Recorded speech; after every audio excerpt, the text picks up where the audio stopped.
আপনি কি প্রায় বুক জ্বালাপোড়ায় ভুগছেন? তাহলে এই ভিডিওটি আপনার জন্য। আজকের এই ভিডিওতে থাকছে বুক জ্বালাপোড়া কমানোর 10টি সহজ ও ঘরোয়া টিপস। তাহলে চলুন ভিডিওটি শুরু করা যাক। নাম্বার 1, ঠান্ডা দুধ। 1 গ্লাস ঠান্ডা দুধ ধীরে ধীরে চুমুক দিয়ে পান করুন। দুধ পাকস্থলীর অ্যাসিড কমিয়ে জ্বালাপোড়া দূর করে। নাম্বার 2, তুলসী পাতা। 3-4টি তাজা তুলসী পাতা চিবিয়ে খান, এটি প্রাকৃতিক অ্যান্টিঅ্যাসিড হিসেবে কাজ করে। নাম্বার 3, কলা। কলা অ্যাসিড শোষণ করে ও পাকস্থলীর দেয়ালকে রক্ষা করে। বুক জ্বালাপোড়া হলে একটি কলা খান, আরাম পাবেন। নাম্বার 4, জিরা পানি।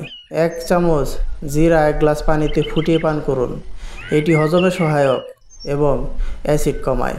নাম্বার 5, আদা। চা পাতা ছাড়া শুধু আদা ফুটিয়ে পান করুন, অ্যাসিডিটি ও বমির ভাব দুটোই কমায়। নাম্বার 6, এলাচ। একটি এলাচ চিবিয়ে খান, এটি হজমে সাহায্য করে ও বুক জ্বালা কমায়। নাম্বার 8, সাদা ভাত। হালকা ও সহজপাচ্য খাবার খান, কারণ ভারী তেল ঝাল খাবার অ্যাসিড বাড়িয়ে দেয়। নাম্বার 8, ডাবের পানি। প্রাকৃতিক ইলেকট্রোলাইট সমৃদ্ধ ডাবের পানি শরীর ঠান্ডা রাখে এবং অ্যাসিড নিয়ন্ত্রণে রাখে। নাম্বার 9, খাবারের পর হালকা হাঁটুন। খাওয়ার পরই শুয়ে পড়বেন না, 10-15 মিনিট হালকা হাঁটলে হজম ভালো হয়। এবং নাম্বার 10, ঝাল ও ফাস্টফুড খাবার এড়িয়ে চলুন, কারণ ঝাল, কোকাকোলা, চকলেট, ফাস্টফুড এসব অ্যাসিড বাড়ায়। এগুলো পরিহার করলেই বুক জ্বালা অনেকটাই কমে যাবে।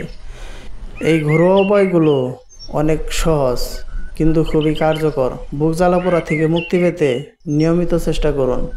আর কোনো জটিলতা থাকলে অবশ্যই চিকিৎসকের পরামর্শ নিন। ভিডিওটি ভালো লাগলে লাইক দিন, শেয়ার করুন আর সহজ টিপস বাংলা চ্যানেলটি সাবস্ক্রাইব করতে ভুলবেন না। ধন্যবাদ।